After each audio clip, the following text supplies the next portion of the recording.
बंदी छोड़ सतगुरु रामपाल जी परमेश्वर जी की जय हो। परम पिता परमात्मा सारी सृष्टि के रचनहार कुल मालिक असंख्य ब्रह्मांडों के स्वामी जगत गुरु तीनों लोकों में प्रवेश करके सबका धारण पोषण करने वाले राजाधिराज आत्माधार नाथों के नाथ देवों के देव महादेव सर्वेश्वर महेश्वर मृत्युंजय अजरो अमर आदि अनादि सनातनी प्रभु जगत पिता जगदीश्वर श्री श्री 1008 की उपाधि के वास्तविक अधिकारी अकाल मूर्त शब्द स्वरूपी राम वासुदेव सर्वगतम ब्रह्म परम पूज्य प्रथम पूज्य परम संत परम पुरुष परम धनी परम दयालु सत्य कबीर हक्का कबीर अल्लाहु अकबर बाखबर अल्लाह ताला जगत के तारणहार जगत के मुक्तिदाता जगत के जगन्नाथ हारे के सहारे हिंदुओं के राम मुसलमानों के अल्लाह सिखों के वाहिगुरु ईसाइयों के मसीह दया के सागर दया निधि करुणा के सागर करुणा निधि स्वयं भू परिभू संकट मोचन कष्ट हरण मंगल करण दुख भंजन अविगत कबीर निर्विकार निर्विषम परमात्मा अलय अलेख सतगुरु आदि अनादि सतगुरु असली मर्यादा पुरुषोत्तम असली राम असली कृष्ण असली घनश्याम असली मुरारी राजाओं के राजा महाराजाओं के महाराजा शहंशाहों के शहंशाह सम्राटों के सम्राट भगवानों के भगवान अल्लाहों के अल्लाह प्रभुओं के प्रभु मसीहाओं के मसीह सच्चे वाहिगुरु बाबाओं के बाबा पीरों के पीर सेठों के सेठ जगत सेठ सावड़सा सेठ सर्वगुण संपन्न अनंत कोटि कलाओं के स्वामी अनंत कोटि ब्रह्मांडों के नायक योगियों में महायोगी ध्यानियों में महाध्यानी सिद्धों में परम सिद्ध ज्ञानियों में तत्व ज्ञानी ब्रह्म ज्ञानी महाज्ञानी परम ज्ञानी सर्वश्रेष्ठ ज्ञानी विज्ञानी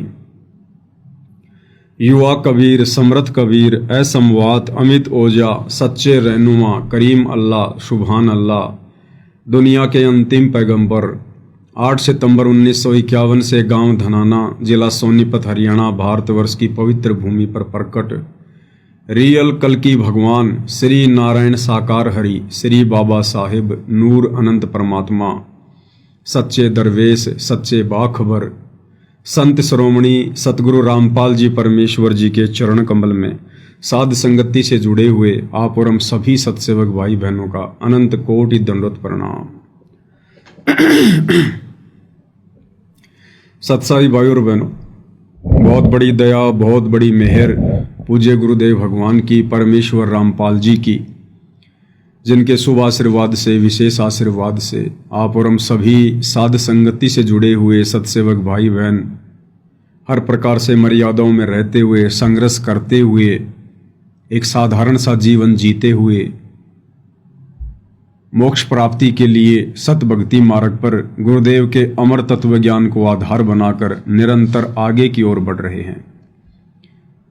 परमपिता परमेश्वर पूज्य गुरुदेव भगवान सतगुरु रामपाल जी के विशेष आशीर्वाद के बिना भाई और बहनों इस कलयुग की पिछली पीढ़ी में इस शास्त्र अनुकूल सत भक्ति पर एक कदम भी मर्यादाओं के साथ आगे नहीं बढ़ा जा सकता।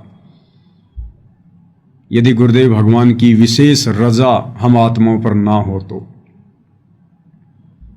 अन्यथा आप जी देख ही रहे हो आए दिन सोशल मीडिया पर खुद सतगुरु रामपाल जी के वो 90% फॉलोवर जो वर्तमान में सतलोक आश्रमों से जुड़े हुए हैं, देखा देखी की भक्ति कर रहे हैं, भेड़ चाल में चल रहे हैं, उनका कोई स्टैंड नहीं है, कोई उनकी मर्यादा नहीं है, एक भी ऐसा गुरु वचन नहीं उन्होंने जिसकी धज्जियां ना उड़ाई हों। और साध संगति के माध्यम से हजारों की संख्या में वीडियो बनाए जा चुके हैं, उन भाई बहनों तक मैसेज भी पहुंच रहे हैं, वो देख भी रहे हैं समझ भी रहे हैं, उसके बावजूद भी वो सत्य का साथ देने से घबरा रहे हैं और ना ही खुद सत्य रास्ते पर चल पा रहे हैं। तो भाई और बहनों, भले ही वो आत्माएं सतगुरु की शरण में आ गई, उनके कोई पूर्वले भाग थे, लेकिन उनके संस्कार अभी कमजोर हैं। जो वो आत्माएं सत्य पर नहीं चल पा रही हैं, भीड़ का हिस्सा बनी हुई हैं। और दूसरी तरफ साध संगति से जुड़े हुए भाई बहन हैं, किस कदर वर्तमान समय में भक्ति मार्ग पर अपनी मर्यादा बचाने के लिए फूंक फूंक के कदम रख रहे हैं, फूंक फूंक के। इतना भय, इतना डर उन्हीं आत्माओं को होता है जिन आत्माओं को ज्ञान समझ में आ जाता है, क्योंकि भय बिना भक्ति नहीं होती। और भय उत्पन्न होता है सतगुरु के ज्ञान से, तत्व ज्ञान से। और ये ज्ञान, तत्व ज्ञान उन्हीं आत्माओं के हृदय में समाता है जो सतगुरु प्रेमी आत्माएं होती हैं, जो मोक्ष की अधिकारी आत्माएं होती हैं। आजकल आप जी देख रहे हैं सोशल मीडिया पर देश दुनिया में किस कदर काल और प्रकृति अपना कहर ढा रहे हैं, किस कदर तांडव मचा हुआ है। ये विनाश की शुरुआत धीरे धीरे हो रही है। कुछ ही दिन पहले आपने पंजाब में देखा, पंजाब के अंदर क्या हालात हुए। अभी भी वहां लोगों का जीवन सामान्य स्थिति में आने में महीनों लगेगा, महीनों। जिंदगी भर की जोड़ी जुड़ाई संपत्ति, पशुधन, घर, मकान, गाड़ी, घोड़े, अनाज, सब कुछ उनका तबाह हो गया। जो लोग अरस पर बैठे हुए थे, कुछ ही क्षण में वो लोग फर्श पर आ गए। इसके अलावा नेपाल में आप जी ने देखा, रातों रात सरकार का तख्ता पलट हो गया, रातों रात। तो भाई और बहनों, ये उस विनाशकारी समय की शुरुआत है और ये धीरे धीरे अपनी गति को पकड़ेगी। और ये होना ही होना है भाई और बहनों,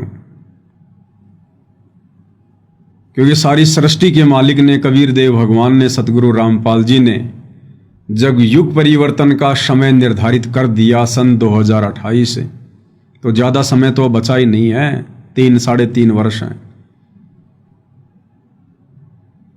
और इस युग परिवर्तन में विश्व की ज़्यादातर वो आत्माएं जो नास्तिक हैं, जो भक्ति के योग्य नहीं हैं, जो भक्ति करने वाले भक्तों के मार्ग में बाधक हैं, जिनके पाप कर्म ज्यादा हैं, उन सभी आत्माओं का खात्मा होगा। और तभी ये देश और दुनिया आने वाले समय में सतगुरु रामपाल जी को कल की भगवान के रूप में जानेगी, पहचानेगी। अन्यथा भाई और बहनों, मानव तन में आए हुए कबीर भगवान सतगुरु रामपाल जी को, जो कि एक सामान्य संत की भांति, एक सामान्य व्यक्ति की भांति दिखाई दे रहे हैं, अगर ये सब कुछ नहीं हुआ तो उन्हें कोई भी परमात्मा मानने वाला नहीं है। और परमात्मा जिस कार्य के लिए आते हैं, समय आने पर परमात्मा उसको सत्य भी साबित करके दिखाते हैं। तो अंत में दुनिया को मानना पड़ेगा, नाक रगड़नी पड़ेगी, अपनी जान की भीख मांगनी पड़ेगी। और परमेश्वर रामपाल जी की शरण के अलावा दूसरा बचाव का कोई भी रास्ता इंसानों को धरती पर दिखाई नहीं देगा। उसके लिए यह तांडव मचना बहुत जरूरी है, लाजमी है। इस तांडव के बीच में हम भक्तों ने शिक्षा लेनी चाहिए, हम भक्तों ने विचार करना चाहिए। हम भी इसी दुनिया में रह रहे हैं, इसी समाज का हिस्सा हैं। और जब पड़ोस में आग लगती है, आप चाहे कितने सतगुरु की शरण में हैं, भयभीत आप भी होंगे, डर आपको भी सताएगा। इसलिए आने वाले समय में जो तांडव मचेगा, भगत भी उससे अछूते नहीं रहेंगे। लेकिन जो मर्यादित आत्माएं होंगी, मर्यादित यानी जिस प्रकार से वर्तमान में साध संगति से जुड़कर सत्सेवक भाई बहन जो भक्ति कर रहे हैं, सावधानी बरतकर, ज्ञान को आधार बनाकर, गुरु को भगवान मानकर यदि हम इसी प्रकार से चलते रहे तो परमेश्वर हम आत्माओं का बाल भी बांका नहीं होने देंगे, बाल भी बांका। और दूसरी तरफ सतलोक आश्रमों से जुड़े हुए भाई बहन जो भक्ति के निकट भी नहीं हैं। देखो, एक सत्संग में गुरुदेव भगवान ने बताया कि नाम मिल जाना कोई बड़ी बात नहीं है। गुरुदेव ने बताया कि नाम प्राप्त हो जाना कोई बड़ी बात नहीं है। नाम मिलने के बाद में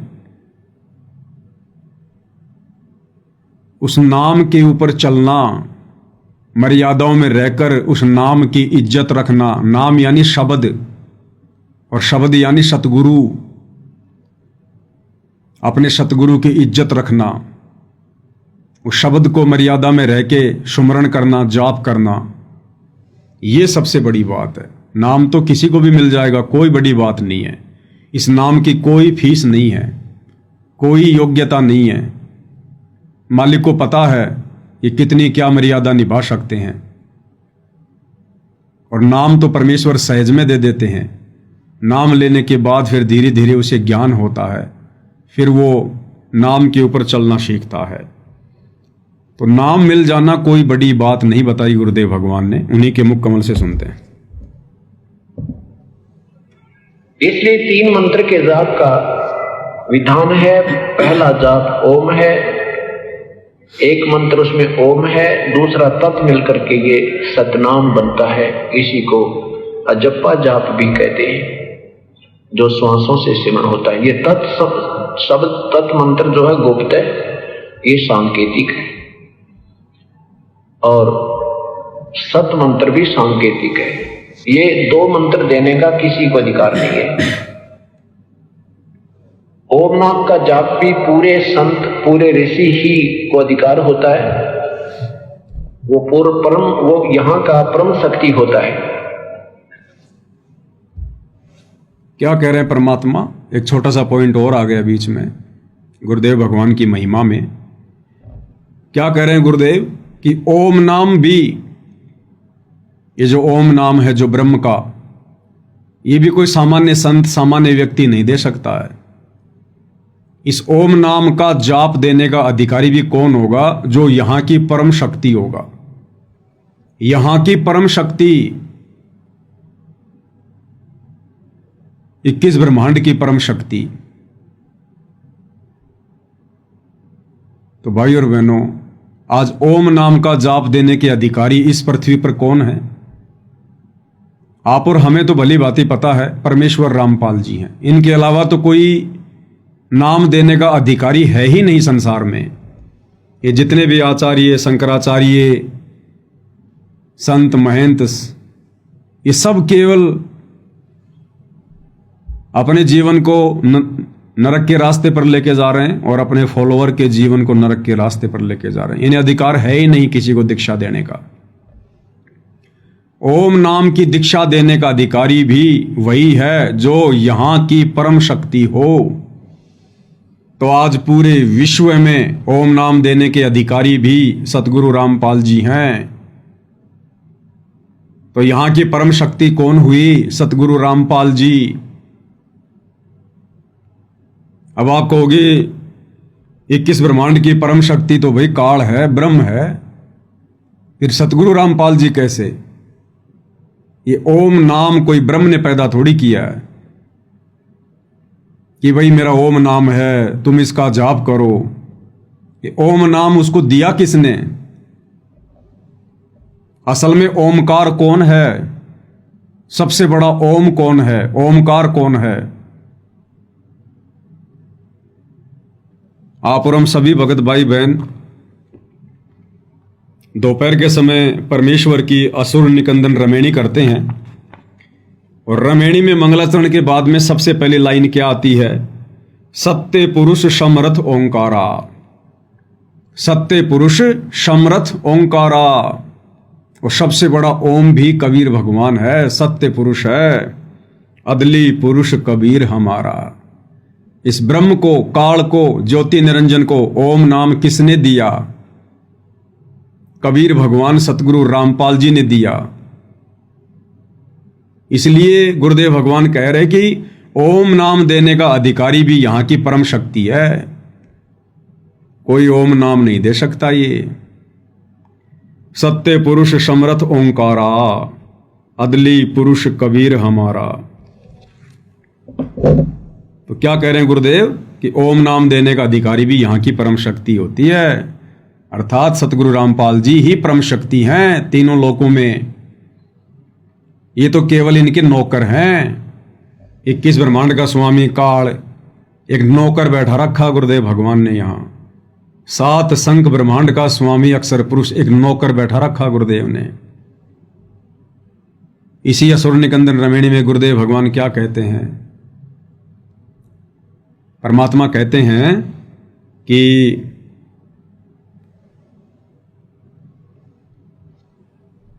ये जो काल है, जो ब्रह्म है,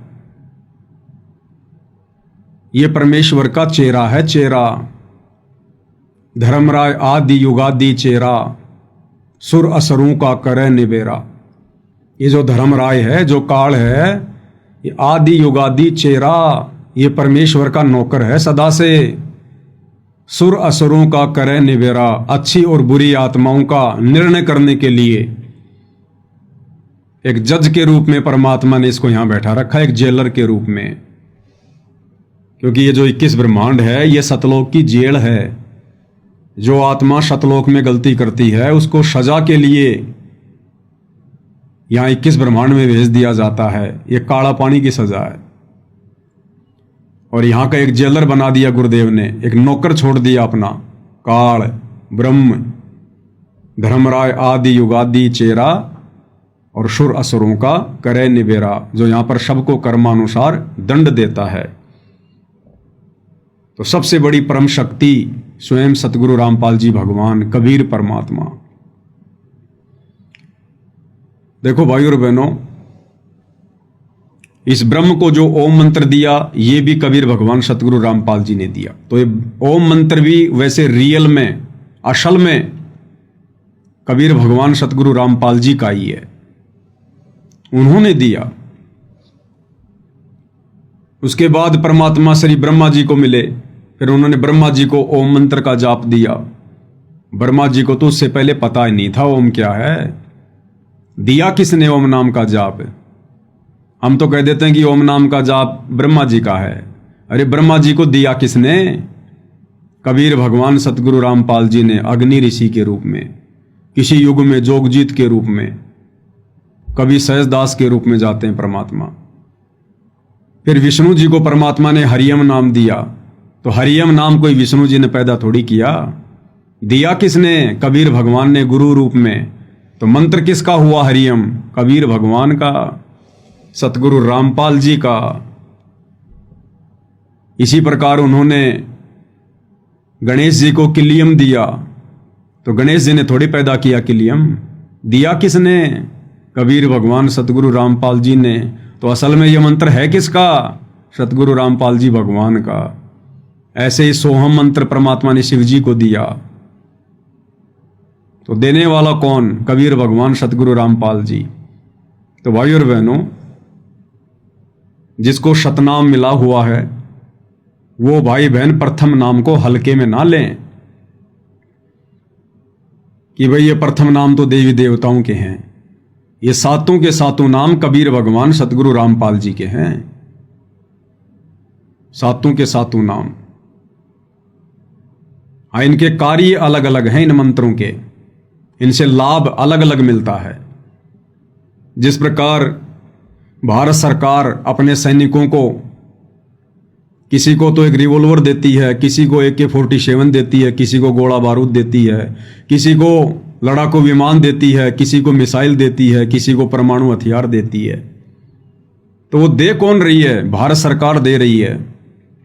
अब वो पिस्तौल अपने लेवल का काम करेगी, परमाणु बम अपने लेवल का काम करेगा, लड़ाकू विमान अपने लेवल का काम करेगा, और उनको चलाने वाले भी अलग अलग होंगे। वो भारत सरकार नहीं चलाएगी, जिनको अधिकारी नियुक्त किया गया है वो लोग उनका प्रयोग करेंगे।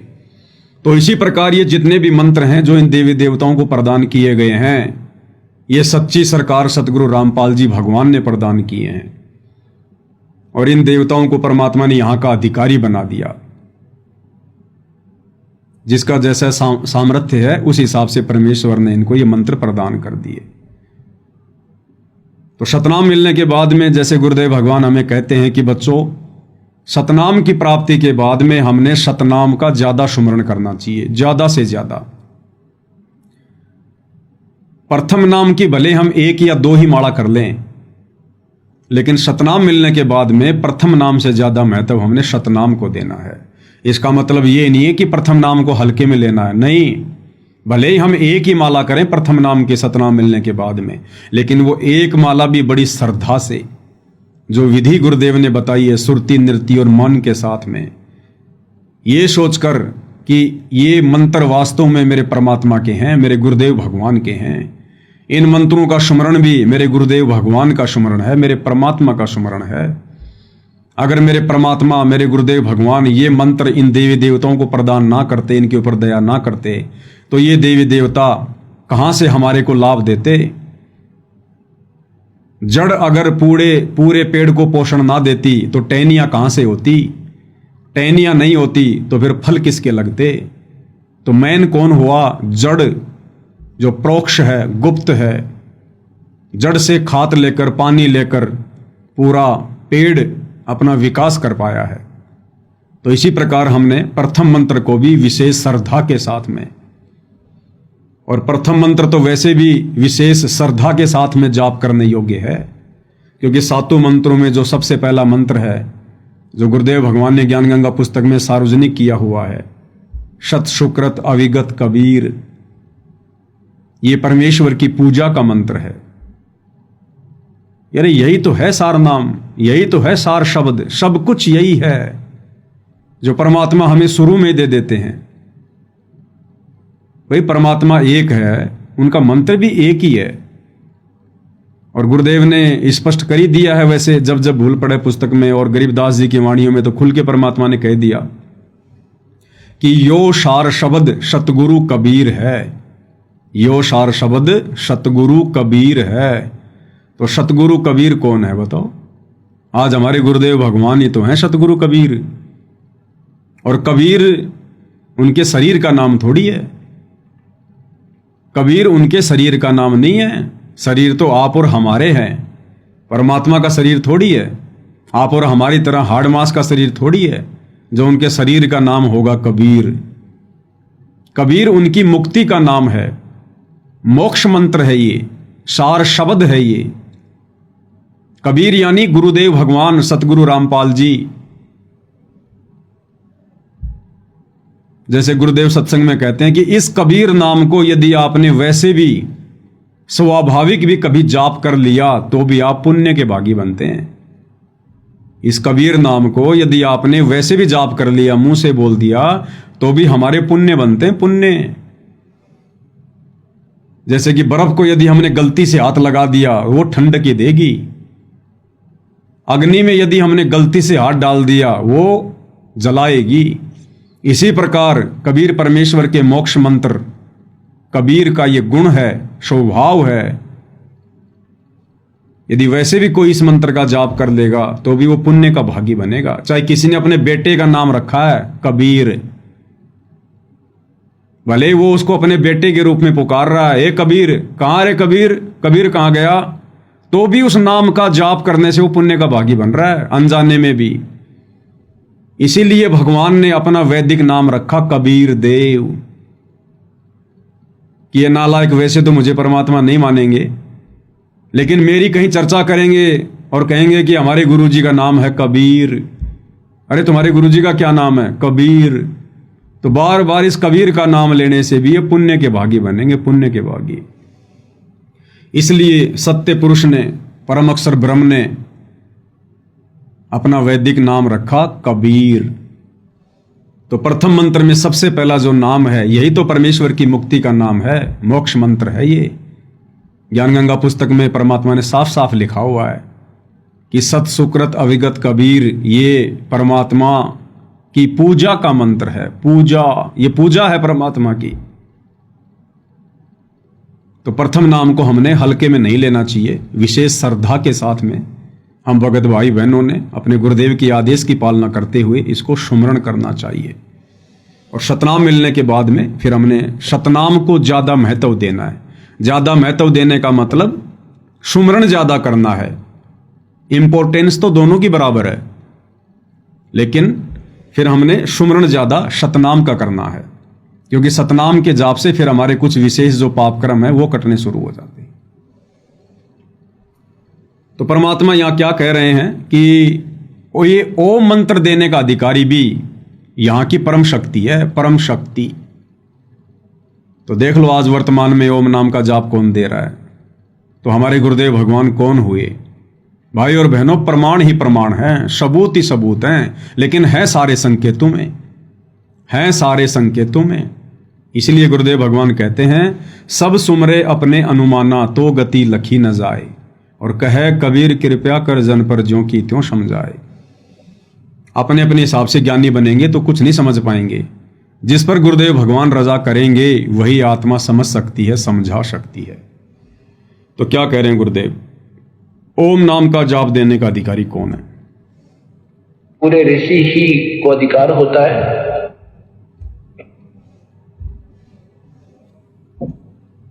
ओम नाम का जाप भी पूरे संत, पूरे ऋषि ही को अधिकार होता है। वो परम, वो यहाँ का परम शक्ति होता है, परम शक्ति।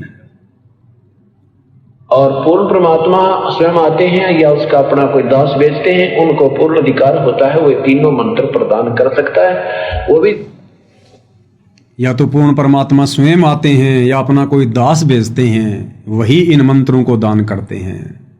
तो गुरुदेव भगवान अपने आप को छुपाएंगे ये तो हम सबको पता है। सीधे सीधे तो नहीं कहेंगे कि वो परम शक्ति मैं ही हूं, वो कबीर भगवान मैं ही हूं।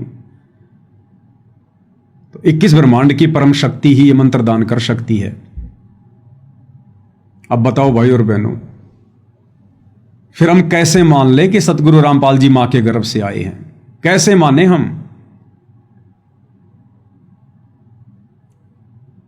21 ब्रह्मांड की जो परम शक्ति है, वैसे डॉक्यूमेंट्री शास्त्रों में, कागजों में इस काल को बताया गया, 21 ब्रह्मांड के स्वामी ज्योति निरंजन को। अब भाई और बहनों, क्या आपने किसी शास्त्र में सुना है, पढ़ा है? क्या आपने गुरुदेव भगवान के किसी सत्संग में सुना है कि इस काल का मां के गर्भ से जन्म होता है? मरता तो ये भी है, जन्म तो ये भी लेता है। जब 21 ब्रह्मांड का विनाश होता है तो काल और दुर्गा भी मरते हैं, इनका भी शरीर छूटता है। क्या कभी गुरुदेव भगवान ने बताया इनके माता पिता कौन है? क्या बताया गुरुदेव ने? जब ये काल और दुर्गा दोनों अपना शरीर छोड़ते हैं और इनका शरीर बड़ी दुर्गति से छूटता है, दुर्गति से, जैसे सर्प अपनी केंचली छोड़ता है दुखी होकर, ऐसे ही इनका शरीर छूटता है। ये बड़े दुखी होते हैं, बड़े परेशान होते हैं, कायल हो जाते हैं ये। और उसके बाद कबीर भगवान सत्य पुरुष सतगुरु रामपाल जी के आशीर्वाद से, उनके वरदान से काल और दुर्गा को पुनः शरीर मिलता है, युवा शरीर मिलता है इन दोनों को, युवा शरीर। इन दोनों को युवा शरीर मिलता है। ये किसी मां के गर्भ से जन्म लेकर पैदा नहीं होते काल और दुर्गा। क्या कह रहे हैं गुरुदेव भगवान, थोड़ा सुन लेते हैं एक बार। ब्रह्मा जी के 50 वर्ष पूरे हो चुके हैं, 51वां चल रहा है, वो 51 भी पूरे, शेष 49 भी पूरे होंगे और ब्रह्मा जी की मृत्यु होगी। फिर 7 ब्रह्मा की मृत्यु के बाद एक विष्णु की मृत्यु, 7 विष्णु की मृत्यु के बाद एक शिव की मृत्यु। ऐसे 70,000 बार ये इनकी जन्म मृत्यु एक होलेगी, किसकी? शिव की। तो उस समय 49,000 बार तो विष्णु मर चुका होगा, और 49 को 7 से गुणा कर लो, 3 अरब कुछ 63 बार जो है जो ब्रह्मा मर चुका होगा। तब एक ब्रह्मांड नष्ट होगा और ब्रह्मलोक में रहने वाला ये काल मरेगा, ये इसकी मृत्यु होगी। फिर ये दूसरे लोक में, दूसरे ब्रह्मांड में चले ले जाएगा सारी सृष्टि के प्राणियों को, और वहां कर्म परमात्मा की जो कर्म परमेश्वर ने इसके विषय में लिखा बनाया है सिस्टम, उसके आधार से ये फिर पुनर्जन्म होगा, इसका भी और दुर्गा का भी। पुनर्शरीर धारण करेंगे अपनी इच्छा से, जैसे शब्द शक्ति से। कैसे शब्द धारण करेंगे ये दोनों? परमात्मा ने एक वरदान दे रखा है इनको, ये पुनः अपनी इच्छा से शब्द शक्ति से शरीर धारण करते हैं दोनों। काल और दुर्गा बार बार मरते हैं, लेकिन किसी मां के गर्भ से जन्म लेकर उत्पन्न नहीं होते। अब सोचो भाई और बहनों, 21 ब्रह्मांड की परम शक्ति काल और दुर्गा, जब ये काल भी मां के गर्भ से जन्म लेकर पैदा नहीं होता, जन्म नहीं लेता, तो सतगुरु रामपाल जी भगवान जो इस काल के बंध से हमें छुड़वाएंगे, छुड़वाने के लिए आए हैं। अरे काल के बंध से कौन छुड़वा सकता है? जो काल से बड़ा होगा, जो काल से परम शक्ति होगी, काल से सर्वश्रेष्ठ जो शक्ति होगी, वही तो हमें काल के जाल से मुक्त करवाएगा। और जब ये काल ही मां के गर्भ से जन्म लेकर उत्पन्न नहीं होता, तो वो परम शक्ति सतगुरु रामपाल जी भगवान जो काल के सिर पर पैर रखवा कर हमें शतलोक लेकर जाएंगे, क्या वे सतगुरु रामपाल जी भगवान मां के गर्भ से जन्म लेकर आएंगे? ये कॉमन सेंस की बात है, कॉमन सेंस की बात है। इससे भी हमारा विश्वास दृढ़ होना चाहिए कि गुरुदेव भगवान भले अपने आप को छुपाकर कुछ भी कहें कि मेरा तो जन्म हुआ है, मेरा किसान परिवार में जन्म हुआ है, मेरी माता जी का नाम इंद्रो देवी है, मेरे पिताजी का नाम नंदराम है, वे चाहे कुछ भी कहें, जो मर्जी कहें, लेकिन आप और हमारे लिए क्या गाइडलाइन है? आप और हमारे लिए गाइडलाइन है कि गुरु मानुष कर जानते वो नर कहिए अंध, ओवें दुखी संसार में आगे काल के फंदे। आप और हमने गुरु को मानुष मानने की गलती नहीं करनी, क्योंकि जो मां से जन्म लेता है उसको मानुष कहते हैं। तो विचार करने की बात है, जब ये काल ही मां के गर्भ से जन्म नहीं लेता, ये दुर्गा ही मां के गर्भ से जन्म नहीं लेती, तो काल और दुर्गा से ऊपर जो परम शक्ति, जो इस ओम नाम के जाप को देने की अधिकारी है, इस ब्रह्मांड की परम शक्ति, क्या वो मां के गर्भ से जन्म लेकर आएगा? इसलिए जो भगत भाई बहन अपने गुरुजी के विषय में ऐसी घटिया सोच रखते हैं कि गुरुजी का जन्म हुआ है, वो भक्ति योग्य भगत नहीं है, वो भक्ति योग्य प्राणी नहीं है, मोक्ष के अधिकारी प्राणी नहीं है वो। तो परमेश्वर ने क्लियर किया है, बिल्कुल सत्संगों में सारे भेद छुपा रखे हैं गुरुदेव भगवान ने, कोई कमी नहीं छोड़ रखी मालिक ने। तो क्या कह रहे हैं परमात्मा? पूरे संत, पूरे ऋषि ही को अधिकार होता है, वो पूर्व परम, वो यहाँ का परम शक्ति होता है, परम शक्ति। और पूर्ण परमात्मा स्वयं आते हैं या उसका अपना कोई दास भेजते हैं, उनको पूर्ण अधिकार होता है, वो तीनों मंत्र प्रदान कर सकता है, वो भी जिसको आदेश प्रभु का हो। अन्य के द्वारा ये 3 मंत्र भी अगर कोई प्राप्त करता है तो भी वो पार नहीं हो सकता। इन तीनों मंत्रों के प्राप्त होने के उपरांत भी अगर कोई आप मर्यादा भंग कर दोगे, नियम में नहीं रहोगे, तो भी आप फेल हो जाओगे। ऐसा तीनों मंत्र प्राप्त करने के बाद भी यदि आप कोई नियम भंग कर दोगे, मर्यादा तोड़ दोगे, आपकी श्रद्धा में कोई कमी रही, यदि आपने गुरु को मानुष माना, गुरु के अलावा किसी और में परमात्मा देखा, तो भी हम यहीं रह जाएंगे। और आगे फिर गुरुजी क्या कह रहे हैं? परमेश्वर कह रहे हैं कि नाम मिल जाना कोई बड़ी बात नहीं है,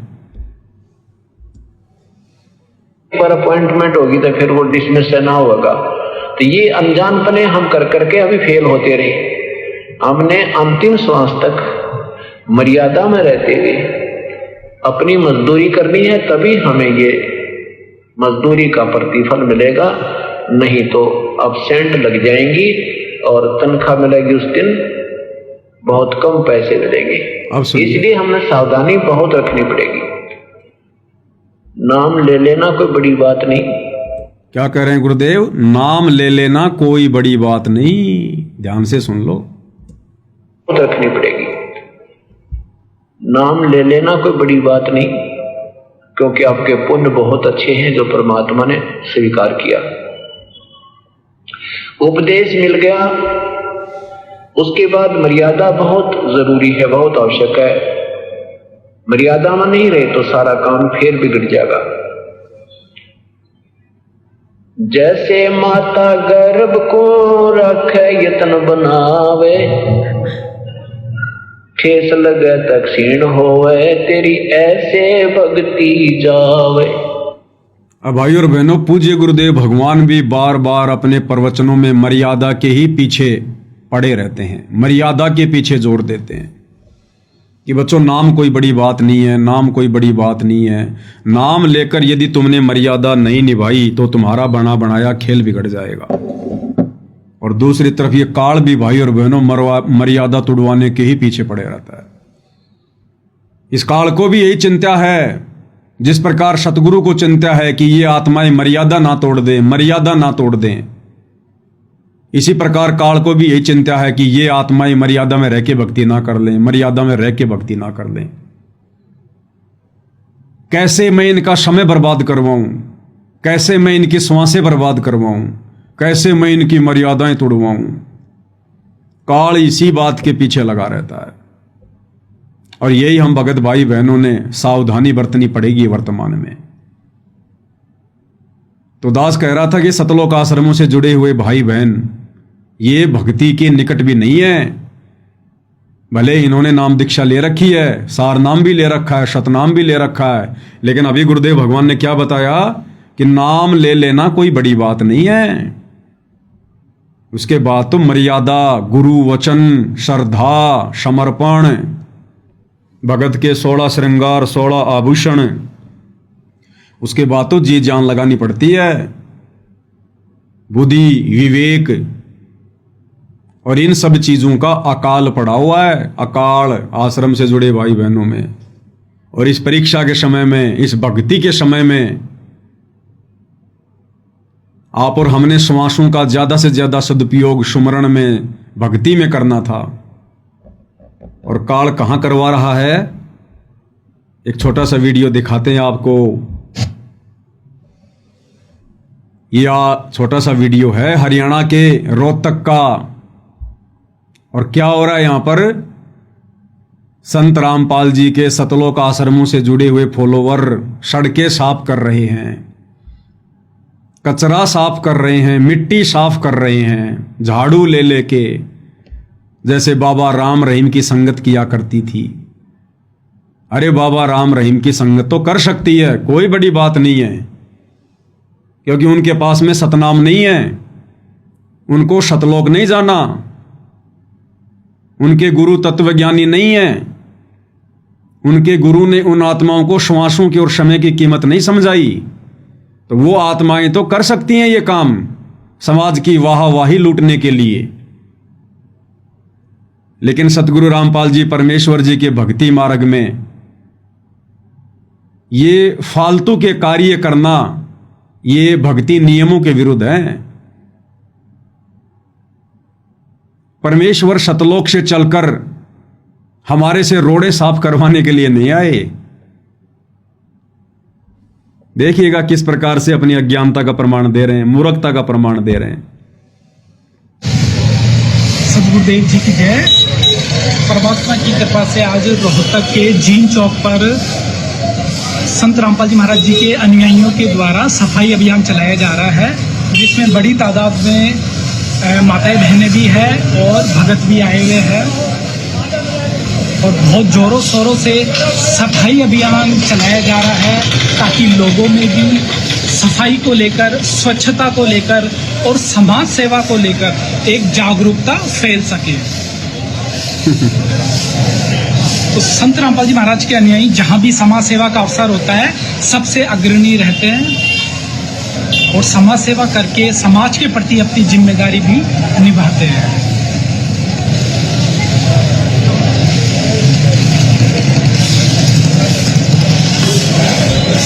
बताओ, ये लोग इसलिए झाड़ू लगा रहे हैं रोडों पर, इसलिए साफ सफाई कर रहे हैं, मिट्टी फांक रहे हैं कि लोग साफ सफाई के प्रति जागरूक हो सकें। अरे लोगों को भक्ति के प्रति जागरूक करो, आत्म कल्याण के लिए जागरूक करो।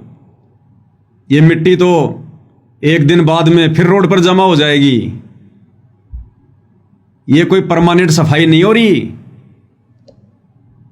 ये तो 2-4 घंटे के बाद में, 1-2 दिन के बाद में ये मिट्टी तो फिर से रोड पे आ जाएगी। फिर जाओगे तुम सफाई करने। यही काम करते रहोगे तुम सारी जिंदगी। अपना ये अनमोल समय और श्रम से ये धूल फांकने में बर्बाद करोगे क्या? अरे ये काम सरकार के हैं, नगर पालिका के हैं, नगर निगम के हैं। सरकार जनता से टैक्स लेती है सफाई के लिए, रोडें बनाने के लिए, बिजली के लिए, और ये कार्य ये मंदबुद्धि लोग कर रहे हैं। अगर तुम इतने ही जागरूक हो सफाई के प्रति तो रोजाना जाके झाड़ू लगाओ ना। ले लो सारे सरकार का ठेका, तुम्हें ले लो झाड़ू का, पूरे शहर का ठेका तुम्हें ले लो साफ सफाई करने का। क्योंकि भक्ति तो तुम्हारे को करनी नहीं है, बकवास तुम्हारे को अच्छी लगती है। तो काल भाई और बहनों, देखो इन आत्माओं से कहां समय का दुरुपयोग करवा रहा है, ये सफाई करवा के क्या मिलेगा इनको? सफाई करके शहर में रोजाना सफाई होती है, गाड़ियां आती हैं सरकार की कचरा उठाने के लिए, और एक दिन की सफाई से क्या भला हो जाएगा? लेकिन इनका कितना बड़ा नुकसान हो गया। उस शहर का तो भला हो ना हो, लेकिन इन आत्माओं का कितना बड़ा नुकसान हो गया। एक एक श्वास की कीमत है, एक एक श्वास की कीमत है।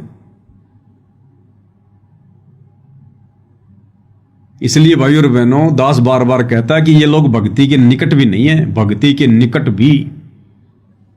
अभी ये लोग मान बढ़ाई में फंसे हुए हैं, अहंकार में फंसे हुए हैं, पब्लिसिटी में फंसे हुए हैं। मर्यादा इन सबकी टूटी हुई है, बुद्धि पे इनके काल बैठा है, ढंग का काम कोई करने नहीं देगा। और देख लो इस अनमोल समय का किस प्रकार से काल दुरुपयोग करवा रहा है। इसके अलावा एक छोटा सा वीडियो और दिखाते हैं आपको। हरियाणा के कुछ जिलों में बाढ़ आई हुई है। 2-3 गांव बताए, उनमें एक ये गुराना है, कि डुराना गांव है। इसमें भी बाढ़ का पानी आया हुआ है।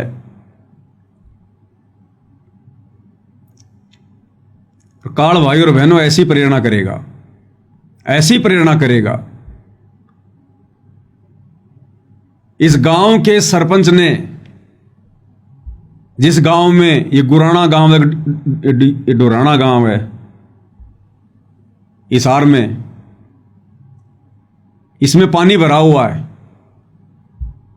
और इस गांव के सरपंच ने ये लोग कह रहे हैं कि गांव के सरपंच ने वैसे ही मजाक मजाक में कह दिया बाबा रामपाल के भक्तों को, वैसे ही मजाक में कह रहे ये एक आधा मकान तो कोई भी बना सकता है, जो तुम ये मकान बना रहे हो ना, ये अन्नपूर्णा अन्नपूर्णा, अरे एक आध मकान तो कोई भी बना सकता है, तुम्हारे को जब माने जब हमारे गांव का पानी निकाल दो। देखो काल ने कहां आग लगाई। काल भाई और बहनों ऐसे सूक्ष्म चाल चलता है। इस गांव के सरपंच ने मजाक मजाक में कह दिया कि एक आधा मकान तो कोई भी बना दे, ये बड़ी बात है। ये तो बाबा राम रहीम ने भी बहुत बनाए। मारे गांव का बाढ़ का पानी बाहर निकालो तब जाने। बस इतना ही कहना था। और ये शतलोक आश्रम वाले पूछ गए वहां पर उस गांव में, बोले जी क्या समस्या है आपकी? उन्होंने कह दिया गांव में पानी भरा है, फसलें बर्बाद होंगी, निकालो इस पानी को। तो ये क्या कह रहा है कि मात्र 1.5 घंटे के अंदर, मात्र 1.5 घंटे में सरपंच जी ने मजाक किया था और मात्र 1.5 घंटे में हमारी प्रार्थना का जवाब आ गया। इन लोगों ने कहा जी हम हमारे गुरुजी से प्रार्थना लगाएंगे, और 1.5 घंटे के अंदर इन लोगों ने जवाब दे दिया कि हमारे गुरुजी का आदेश आ गया कि उस गांव की मदद करो, उस गांव का सारा पानी बाहर निकालो। मात्र 1.5 घंटे के अंदर। और भगत समाज के ज्योति पाठ और दान का 50 लाख रुपया पाइप में और मोटर खरीद कर इस गांव को देने में बर्बाद कर दिया इन आश्रम वालों ने। बर्बाद, इसको बर्बाद ही कहेंगे हम भक्ति मार्ग के हिसाब से। इस गांव के हिसाब से तो बहुत बढ़िया काम हो गया, परंतु भक्ति मार्ग के हिसाब से अगर देखा जाए तो जो पैसा बेचारे भक्तों ने अपनी आत्मा के कल्याण के लिए, अपने यज्ञ संपूर्ण करवाने के लिए ज्योति के नाम पर दिया था, पाठ के नाम पर दिया था, तो ज्योति के पैसे की ज्योत जलनी चाहिए, पाठ के पैसे का पाठ होना चाहिए। और यहां वो भक्तों का पैसा कहां बर्बाद कर दिया इन्होंने? इस गांव के लिए 50 लाख रुपए की मोटर और पाइप खरीद कर देने के लिए। क्या कह रहे हैं भाई साहब, सुनिएगा कि हम लोगों ने तो मजाक मजाक में कहा था और इन्होंने तो 1.5 घंटे में बोले जी यो काम हम कराएंगे, अब सारा का सारा तुम्हारा। क्या कह रहा है? साहब ने एक हंसी मजाक के तरीके से ये बात कही होगी शायद। ये कह रहा है, ये सरपंच प्रतिनिधि है वहां का, और ये कह रहा कि सरपंच साहब ने एक हंसी मजाक के हिसाब से बात कही थी और इन्होंने तो सीरियस ले लिया उस बात को।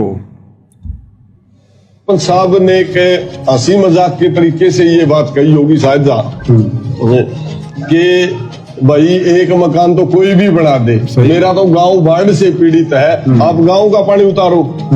तो फिर कमेटी ने कहा सरपंच साहब हम जरूर आपकी जो ये प्रार्थना है ये संत रामपाल जी महाराज को पहुंचा रहे हैं। तो 1.5 घंटे में ही रिस्पॉन्स आ गया और टीम ने वापस पूरे गांव में कहा कि भाई हम आपको आपकी डिमांड बताओ क्या है। पूरी ग्राम पंचायत ने कल ये डिमांड दी और आज 24 घंटे के अंदर इतना जल्दी तो मतलब प्रशासन ने मारा है, पिछले 6-7 दिन हो गए प्रशासन ने लगे हुए, इतनी जल्दी तो प्रशासन ने भी मदद नहीं पहुंचाई जितनी जल्दी संत रामपाल महाराज जी ने जो गांव की मदद करने का।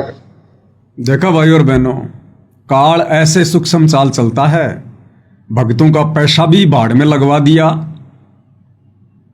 भक्तों का समय भी बर्बाद करवा दिया। कह रहा है कि 1.5 घंटे में हमारी प्रार्थना का जवाब आ गया। 1.5 घंटे में, हमने तो खाली मजाक मजाक में कहा था। और ये होते हैं आदेश जो हमें सुनाया जाता ना कि गुरुजी का आदेश आ गया, गुरुजी का आदेश आ गया। ऐसे आदेश आते हैं गुरुजी के, गुरुजी की तरफ से कोई आदेश नहीं आता, ये जबरदस्ती के आदेश लिए जाते हैं गुरुजी से। अरे गांव वाले तो पता नहीं क्या डिमांड करेंगे, गांव वाले तो पता नहीं क्या क्या मजाक करेंगे। हम भगत मूर्ख हैं क्या जो हर किसी की बात को उठाकर अपने गुरुजी के चरणों में रख देंगे? गांव वाले तो कल को कहेंगे हमारे गांव में शराब का ठेका नहीं है, एक मकान तो कोई भी बनवा दे, एक शराब का ठेका बनवा के दिखाओ। तो क्या ये प्रार्थना तुम गुरुजी के चरणों में लगाओगे क्या? अरे ये गांव का पानी निकालना है कि नहीं निकालना, ये प्रशासन का काम है, सरकार का काम है। टैक्स लेती है गवर्नमेंट, इस गांव ने वोट दिए, एमएलए बनाए, मंत्री बनाए, प्रधानमंत्री बनाए हैं, ये प्रशासन का काम था। और इनके कर्म, इस गांव वालों के कर्म, इनका पानी निकलता या नहीं निकलता, हम भक्तों ने कोई ठेकेदारी ले रखी है भाई? अरे आने वाले समय में तो ये कर्म की मार नगर नगर पे पड़ेगी, गांव गांव पे पड़ेगी, पूरे विश्व पे पड़ेगी। तुम किस किस का पानी निकालोगे भाई? तुम किस किस की मोटर लगाओगे, किस किस का पानी लगाओगे, ये कर्म की मार तो पूरे विश्व पे पड़ेगी भाई। और तुम आगे से आगे बढ़कर इनकी मदद कर रहे हो, ये क्यों भक्ति करेंगे भाई? अरे इनके ऊपर तुम आपत्ति तो आने नहीं दे रहे, और जब आपत्ति नहीं होगी, परेशानी नहीं होगी, तो भक्ति कौन करेगा, कौन नाम लेगा? तो ये भाई और बहनों जबरदस्ती काल फंसा रहा है। इन कुपात्रों को जो पैसा दिया है भगत समाज ने ज्योति और पाठ का इस परीक्षा के समय में, उसका दुरुपयोग करवा रहा है काल। तो ऐसे होते हैं इनके आदेश आश्रम वालों के, गुरु जी की तरफ से कोई आदेश नहीं आते। इन्होंने जबरदस्ती जाकर प्रार्थना लगाई है कि गुरु जी ऐसे ऐसे उस गांव में पानी भर गया, और गांव वाले कह रहे हैं कि हमारा पानी निकालो। तो भैया परीक्षा का समय है, परीक्षा के समय में विद्यार्थी टीचर से कहेगा कि गुरु जी मैं भारत की राजधानी दक्षिण अफ्रीका लिख दूं क्या? तो गुरु कहेगा बेटा लिख दे, देरी मत कर। गुरु सच्ची नहीं बताएगा परीक्षा के समय में। विद्यार्थी जैसा चाहेगा वैसा ही जवाब देगा गुरु। तो ये हैं इनके आदेश, जिन आदेशों पर आंख बंद करके ये नादान संगत चल रही है, अपना समय और क्षमा बर्बाद कर रही है। और दूसरा विचारणीय विषय भाई और बहनों, दूसरा विचारणीय विषय, अगर तुम्हारी आंखें खुल जाएं तो बेचारा दुखी भगत समाज जब अपनी प्रार्थना लगाता है तो क्या कहा जाता है? भगत जी आपकी प्रार्थना का जवाब 3 दिन बाद आएगा, 2 दिन बाद आएगा, 24 घंटे बाद फोन करना, फलानी तारीख को फोन करना। जो बेचारा भगत समाज भक्ति कर रहा है,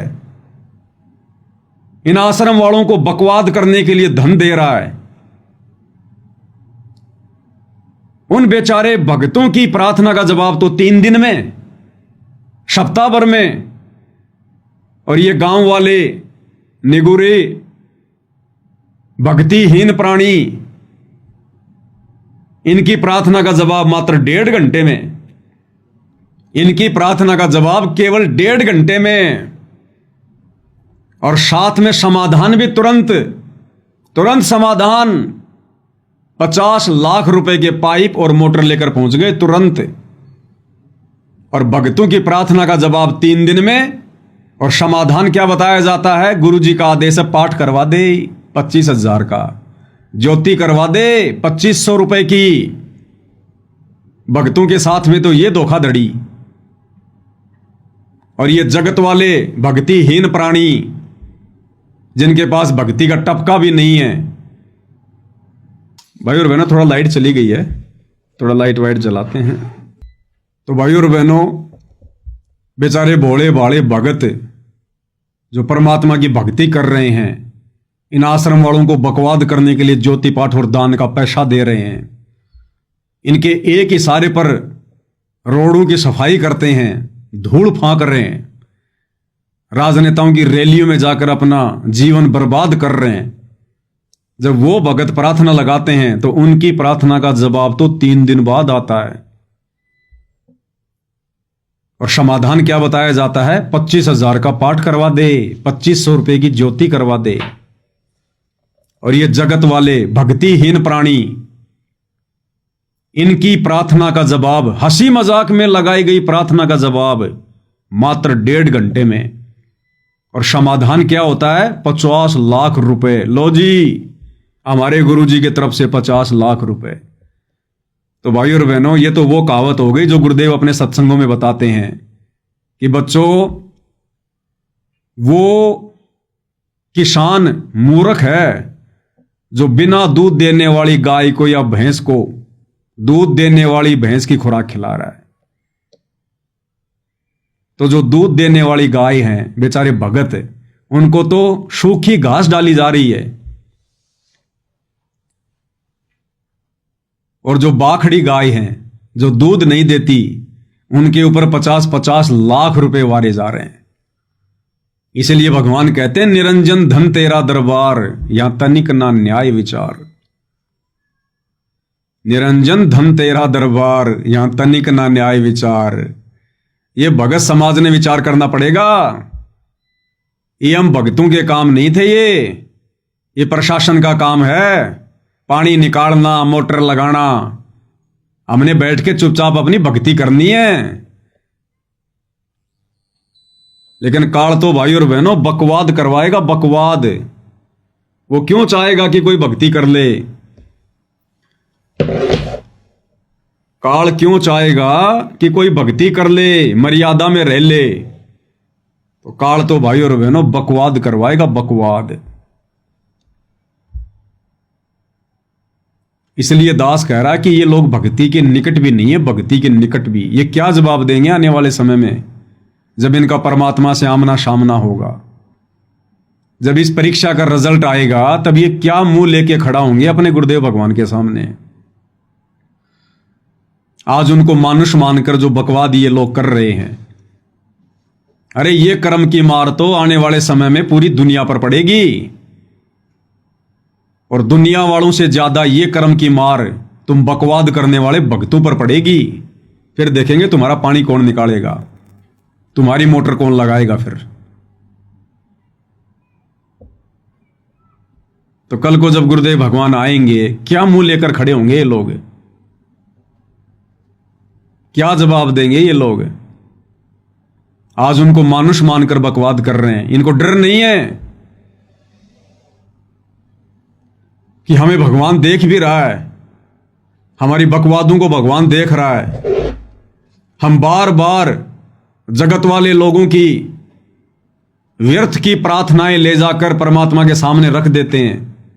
इस परीक्षा के समय में वो परमात्मा हमारे पीछे से अपने माथे में 3 थप्पियां मारता होगा कि मैंने किन गधों को गीता जी का ज्ञान दे दिया। ये गीता ज्ञान, ये तत्व ज्ञान अगर मैं किसी गधे को देता तो 30 साल में तो वो भी बैकुंठ जाने को तैयार हो जाता, और ये तो नरक की तैयारी कर रहे हैं, नरक की तैयारी। तो आज इनको डर नहीं है भाई और बहनों, जरा भी, बिल्कुल भी, कि कर को उस परमात्मा से आमना सामना भी होगा। फिर क्या जवाब देंगे? इस धरती पर तो कितनी बकवाद कर लो, जब त्रिकुटी पर जाओगे यही बाप मिलेगा, यही परमात्मा, यही सतगुरु। वहां क्या जवाब दोगे? वहां तुम्हारी बकवाद नहीं चलेगी। त्रिकुटी पर जाकर यह परमात्मा किसी का जीजा, साड़ा, फूफा, मामा, पिता, पति नहीं रहता। यहां तो तुम इसको मानुष मान के अपनी रिश्तेदारियों में बांध के कुछ भी कर लो।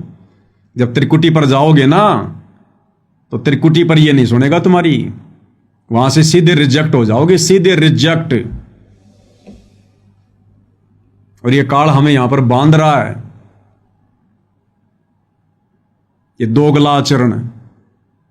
भक्तों को 25,000 का पाठ और 3 दिन में प्रार्थना का जवाब, और जगत वालों की प्रार्थना का जवाब 1.5 घंटे में, और 50 लाख रुपए की मदद। इसलिए भाई और बहनों, अपने एक शब्द में पूज्य गुरुदेव भगवान ने हमें चेताया है, हमें बताया है। गुरुदेव भगवान ने बताया कि एक बार मीराबाई जब नगरी को छोड़कर भक्ति के लिए वृंदावन चली गई थी, तो साधु संतों के साथ में रहने लगी, वहीं सोने लगी। हालांकि देख रेख उसकी परमात्मा कर रहे थे, अपनी आत्माओं के साथ परमात्मा रहते हैं, भले हमें ना दिखाई दे। तो मीराबाई राजघराने से थी, राठौड़ परिवार से थी, शकल से भी सुंदर थी, युवा थी। तो जहां वो रह रही थी वृंदावन में, वहां एक निकम्मे संत की कुदृष्टि पड़ गई। रात्रि को सोते समय वो मीराबाई के साथ में बकवाद करने की कोशिश करने लगा।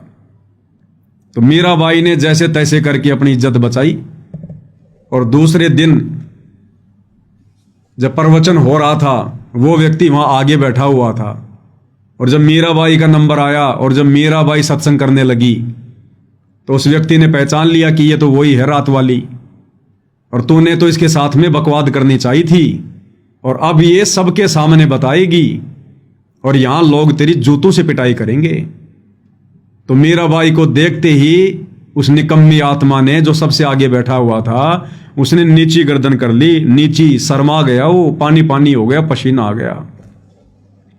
तो मीराबाई उसको क्या कहने लगी, सत्संग में तू शर्मावे तेरे माड़े भाग से भाई रे, जहां ब्रह्मा विष्णु महेश दिखे थे तनकती शर्म ना आई रे। सत्संग में तू शर्मावे तेरे माड़े भाग से भाई रे, जहां ब्रह्मा विष्णु महेश दिखे थे तनकती शर्म ना आई रे। ठीक इसी प्रकार भाइयों और बहनों, जब कल गुरुदेव भगवान के आगे इन शतलोक आश्रम वालों का आमना सामना होगा, जब परमात्मा सवाल जवाब करेगा, या त्रिकुटी पर जब सतगुरुदेव भगवान से आमना सामना होगा, सवाल जवाब होंगे, तब ये क्या जवाब देंगे? ये भी उस निकम्मी आत्मा की तरह शर्माएंगे, पसीने पसीने हो जाएंगे कि जिस समय तुम बकवाद कर रहे थे तब तुम्हारे को शर्म क्यों नहीं आ रही थी? ये कौन से भक्ति कार्य थे? परमात्मा कहेगा, जब मैं नीचे ज्ञान दे रहा था, सतगुरु बन के गया था। देखना भाई, फिर से गई लाइट।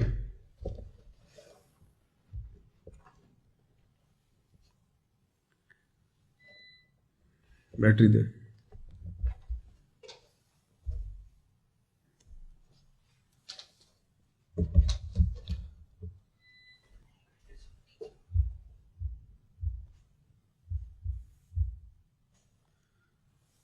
तो जब हम कल को त्रिकुटी पर जाएंगे तब यही सतगुरुदेव भगवान मिलेंगे और वहां सवाल जवाब करेंगे। फिर नीची गर्दन हो जाएगी। नीची गर्दन क्या जवाब देंगे हम, जो आज ये बकवाद कर रहे हैं, भगत समाज का समय बर्बाद करवा रहे हैं, भगत समाज का पैसा बर्बाद करवा रहे हैं, रोडों की सफाई करवा रहे हैं फालतू में, व्यर्थ में।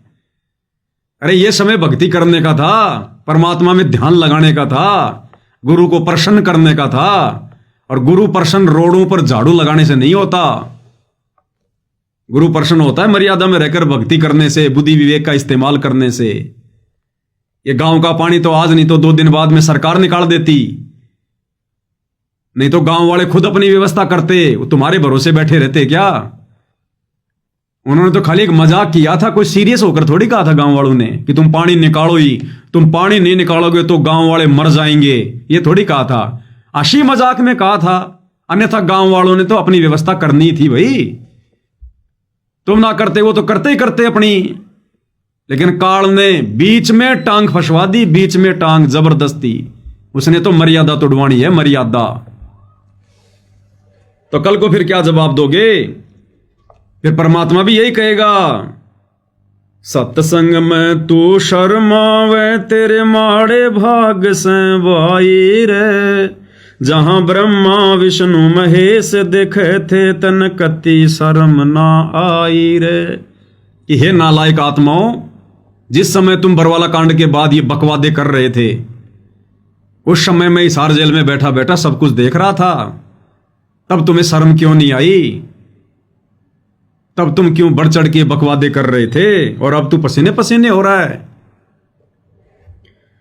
मूल कमल में गणेश का वासा, या सतगुरु ने समझाई रे, स्वाद चक्र में ब्रह्मा रहते, संग सावित्री माई रे। मेरा भाई उस निकम्मी आत्मा को कह रही है संकेतों में कि नालायक इंसान, जब तू मेरे साथ में छेड़छाड़ करने का प्रयास कर रहा था, अरे उस समय तेरे को शर्म क्यों नहीं आई? इसी शरीर में ये भगवान बैठे हुए थे, मूल कमल में गणेश जी बैठे हुए थे, वो देख रहे थे वहां पर सारा सब कुछ। तेरे को उस भगवान से शर्म क्यों नहीं आई? और आज तू मेरे सामने शर्मा रहा है कि अब ये सबके सामने बताएगी तो तेरी पिटाई होगी। मेरे से तू शर्मा रहा है, घबरा रहा है। और जहां भगवान देख रहा था तेरे को मूल कमल में बैठकर, तब तुझे शर्म नहीं आई। तो त्रिकुटी पर जाकर इनकी नीची गर्दन हो जाएगी आश्रम वालों की। तब भगवान कहेगा, अरे गधे, जब मैं धरती पर था तब तो तू मेरे को मानुष मान रहा था, एक गुरु मान रहा था। उस समय तुझे डर नहीं बना, तुझे शर्म नहीं आई, और अब तू शर्मा रहा है। मूल कमल में गणेश का वासा, या सतगुरु ने समझाई रे, स्वाद चक्र में ब्रह्मा रहते संग सावित्री माई रे। और स्वाद चक्र में बैठे हुए ब्रह्मा जी और सावित्री देख रहे थे, तब तुझे शर्म क्यों नहीं आई? नाभि कमल में विष्णु विशंबर जाके 3 लोक ठुकराई रे। वहीं लक्ष्मी माँ देखे थी तन जो जो कुबद कमाई रे। तो जो जो कुबद ये आश्रम वाले आज कमा रहे हैं, बरवाला कांड के बाद पथ भ्रष्ट कर दिया इन्होंने परमेश्वर की आत्माओं को, मर्यादा तुड़वा तुड़वा कर। कल को जवाब देना पड़ेगा इन सब का। सत्संग में तू शर्मावे तेरे माड़े भाग से भाई रे। जहां ब्रह्मा विष्णु महेश देखे थे तन कति शर्म ना आई रे। हृदय कमल में महादेव देवा जिन अटल समाधि लाई रे। वहीं पार्वती माँ देखे थी तन के सोची अन्यायी रे। ऐसे ही जवाब लेगा परमात्मा त्रिकुटी पर, जो आज इनका लीडर बना फिर रहा है ना आश्रम वालों का। परमात्मा ऐसे जवाब लेगा कि अन्यायी नीच आत्मा, तुझे उस समय शर्म क्यों नहीं आई? तेरे को कोऑर्डिनेटर मैंने किस लिए बनाया था? इन आत्माओं की भक्ति को आगे बढ़ाने के लिए, इनको मर्यादाओं का पाठ सिखाने के लिए हैं? और तू इन आत्माओं से सफाई करवा रहा है, मिट्टी फकवा रहा है, दुनिया का पानी निकलवा रहा है, राजनेताओं की रैलियों में धक्के खिला रहा है, गुंडों की सीबीआई जांच करवा रहा है, परशुराम की जयंती में धक्के खिला रहा है, लोगों की धर्मशालाएं बनवा रहा है, दुनिया के फालतू के मकान बनवा बनवा के इन आत्माओं का समय और पैसा न जो है तूने बर्बाद करवाया। तो क्या जवाब देंगे भाई और बहनों? वहां पर यह सतगुरु के विधान में नहीं है। एक शिष्य ने क्या करना चाहिए क्या नहीं करना चाहिए, उसके लिए गुरु खुद रहनी करनी करके दिखाता है। करके ये बकवादे हमारे गुरुदेव भगवान ने कभी ना की, ना कभी अपने भक्तों से करवाई। ना राजनीति गुरुदेव ने खुद की, ना कभी अपने भक्तों से करवाई। अरे ये गरीबी तो सतगुरु रामपाल जी के समय भी थी, जब वे करोथा आश्रम में थे, बरवाड़ा आश्रम में थे। ये गरीब तो उस समय भी थे। उस समय तो भगवान ने किसी के मकान नहीं बनवाए, या उस समय भगवान गरीब था, भगवान के पास पैसे नहीं थे उस समय। अब तुम्हारे पास में ज्यादा पैसे हो गए। ये बाढ़ वगैरह तो गुरुदेव भगवान के समय भी आती थी। ये जाटों की धर्मशालाएं तो गुरुदेव भगवान के समय भी काम चल रहे थे। परमात्मा ने तो कभी नहीं कहा अपने भक्तों से कि जाओ निकालो उनका पानी। ये किस ब्रह्मांड है? सब यहां पर अपना अपना कर्म भोगते हैं। जिसने आपत्तियों से बचना है भक्ति करो, नाम उपदेश लो, मर्यादा में रहकर गुरु को प्रसन्न करो, तभी आपदाएं टलेंगी। तुम एक जगह का पानी निकालोगे, 50 जगह बाढ़ आएंगी। कहां का पानी निकालोगे तुम? कल को तुम्हारे खुद के घर डूबेंगे तब क्या होगा? तुम्हारी खुद की जान पे आफत आएगी तब क्या होगा? फिर तुम्हारा पानी कौन निकालेगा कल को? अभी तुम्हारी आंखें बंद हैं, तुम्हें दिखाई नहीं दे रहा। कंठ कमल में तोहे बताऊं बसै अविद्या माई रे। त्रिकुटी कमल में सतगुरु कबीर रहते पूर्ण समर्थ साई रे।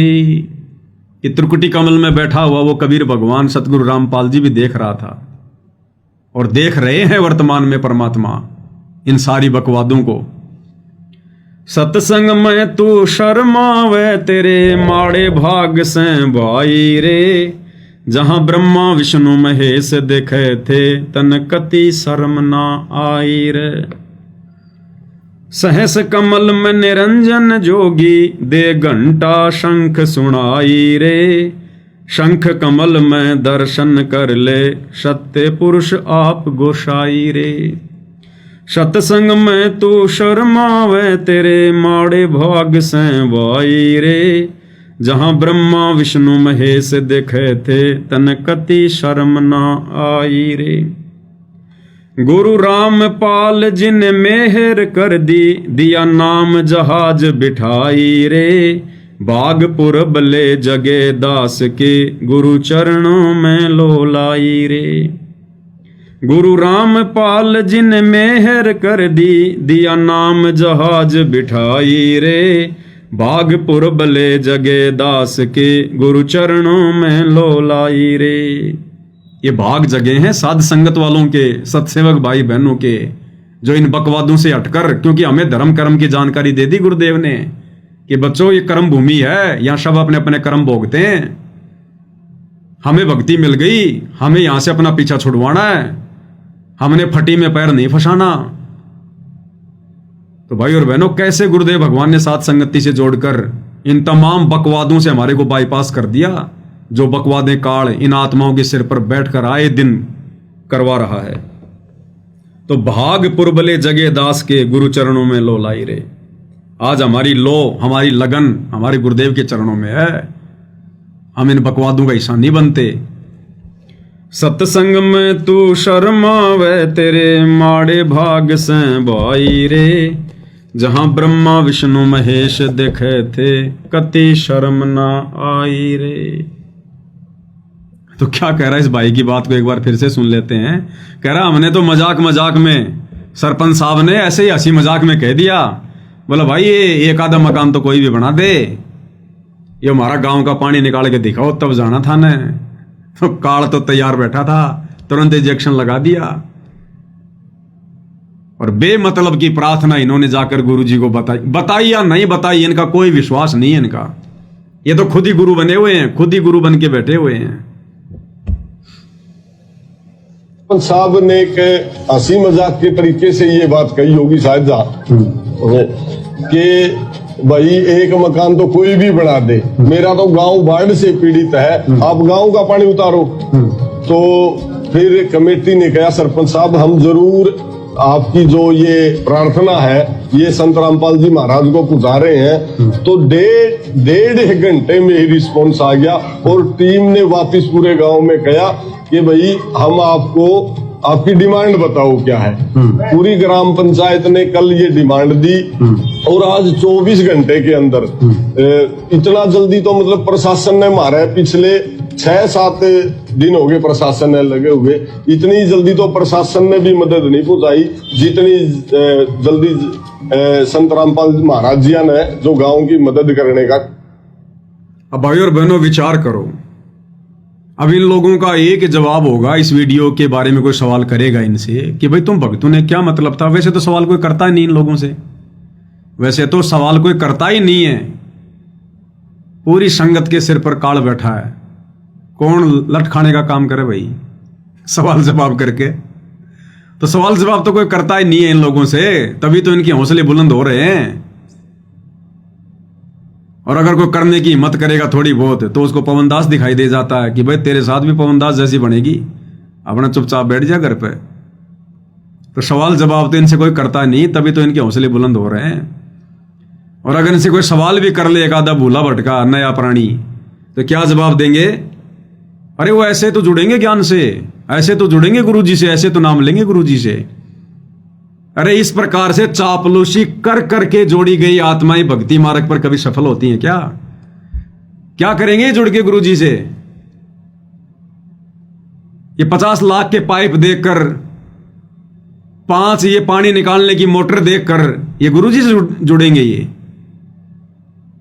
यही लोग तुम्हारी पीठ पीछे मजाक उड़ाएंगे फिर गुरुजी का मजाक, और तुम्हारा मजाक उड़ाएंगे ये लोग, और पता नहीं क्या क्या कहेंगे कि इसे मूर्ख नहीं देखे हमने जिंदगी में कदे। और तुम्हारे से फिर ऐसे काम करवाएंगे ये, छोटी मोटी कोई ऐसी इनको जरूरत होगी तुरंत तुम्हें फोन करेंगे। और यदि तुमने इन जगत वालों के एक भी कार्य को करने से मना कर दिया, क्योंकि इनको थोड़ी पता तुम्हारी मर्यादाओं के बारे में, तुमने मान लो इनके 70 काम कर दिए और यदि एक काम तुमने नहीं किया, ये जगत है, जगत किसी का नहीं होता, तुम्हारे 70 काम पे पानी फेर देंगे ये 70 काम पर। और क्या न्याल करेंगे फिर ये नाम लेके? अरे ज्ञान समझ के थोड़ी नाम लेंगे फिर ये। ये तो ये सोच कर लेंगे कि बाबा रामपाल ने हमारे गांव की मदद करी, चलो ले लेते हैं नाम, देखेंगे। और कौन सी मर्यादा निभाएंगे फिर? ये नाम भी लेंगे तो फॉर्मेलिटी के लिए, कोई इक्का दुक्का अगर नाम भी ले लेगा इस गांव का तो फॉर्मेलिटी के लिए, काम उसने सारे फिर वही करने हैं। तो क्या न्याल करेंगे नाम लेकर भी, भगत बनकर भी। और भाई सतगुरु रामपाल जी ने इस प्रकार लोगों की चापलूसी करके भगत नहीं बनाए, चापलूसी करके भगत नहीं बनाए।